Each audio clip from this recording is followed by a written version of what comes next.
Es Carlos Andrés Narváez Bolívar, soy estudiante de Salud y Seguridad en el Trabajo. En este video vamos a generar la recopilación de todo el aprendizaje que hemos recibido a lo largo de este semestre con respecto al área de biología celular y molecular.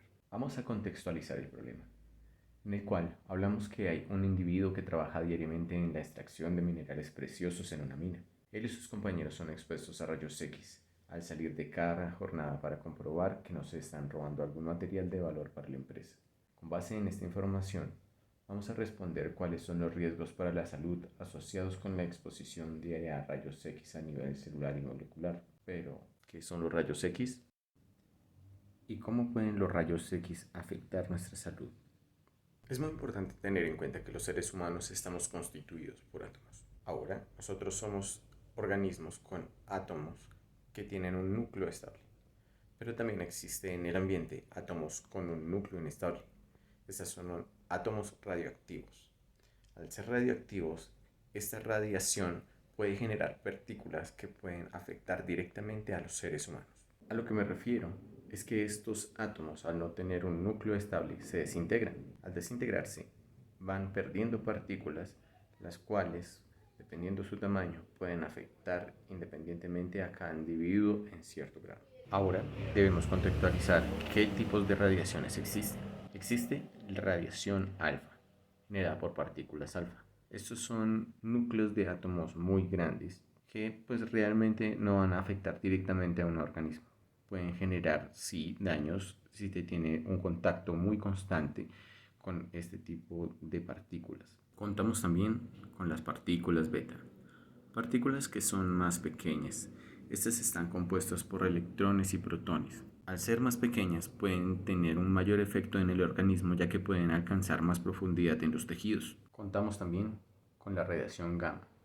Esta se genera por fotones gamas, partículas mucho más pequeñas que pueden tener impacto mucho más adentro en los tejidos, generando inclusive daños en órganos internos. Estas radiaciones, alfa, beta y gamma, junto a los rayos X, son radiaciones ionizantes. Entonces, compongámoslo en contexto. Supongamos que nuestras cadenas de ADN son como cables eléctricos. Al ser alterados estos cables por estas radiaciones, pueden generar un corto. Es un ejemplo.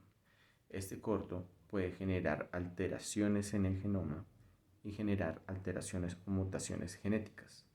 Pero estos daños pueden ser directos o indirectos. A diferencia de la radiación alfa y beta, la radiación gamma, al ser más pequeña, puede también mezclarse con moléculas de hidrógeno en las partículas de agua, generando también una acción indirecta en el daño con respecto a la molécula de ADN.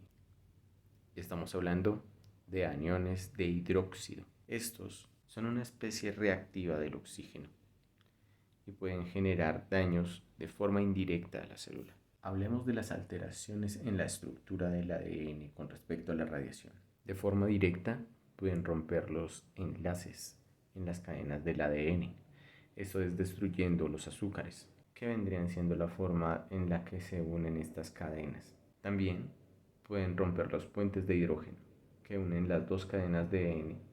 Hay más posibilidades, porque también puede alterarse una secuencia de bases nitrogenadas de ADN generando pérdidas, cambios, dímeros de bases, o sea, uniones fuertes entre los nucleótidos adyacentes, como no es normalmente la timina. Más sin embargo, cuando no es mucha la frecuencia de la exposición con esta radiación, no hay ningún inconveniente, ya que nuestras células tienen mecanismos de reparación. El problema es cuando se es muy frecuente este tipo de radiación, como en este caso para la empresa en donde nuestro trabajador pues se está exponiendo, ya que si fuese baja la frecuencia en la cual nuestro trabajador se encuentra expuesto a la radiación, la célula va a encontrar un mecanismo de reparación y va a continuar con su ciclo normal.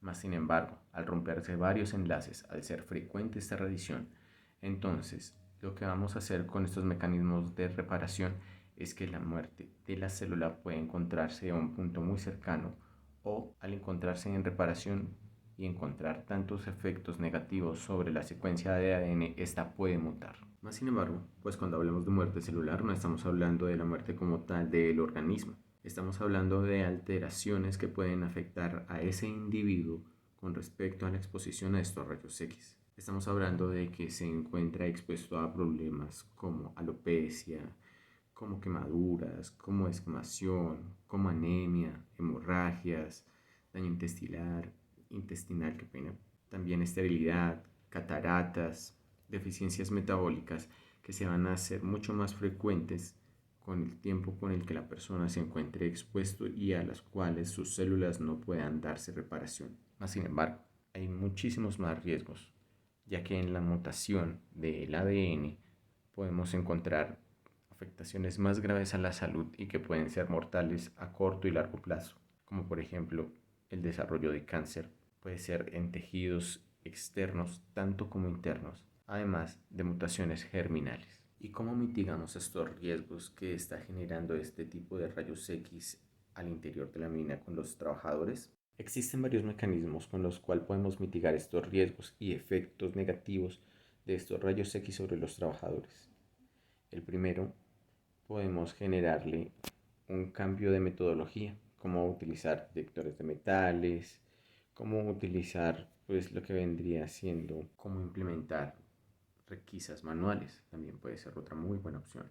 Y hacer un monitoreo continuo, con el fin de mitigar este tipo de riesgos, además de alternar labores para así reducir, pues en este caso lo que vendría siendo la exposición a este tipo de radiaciones.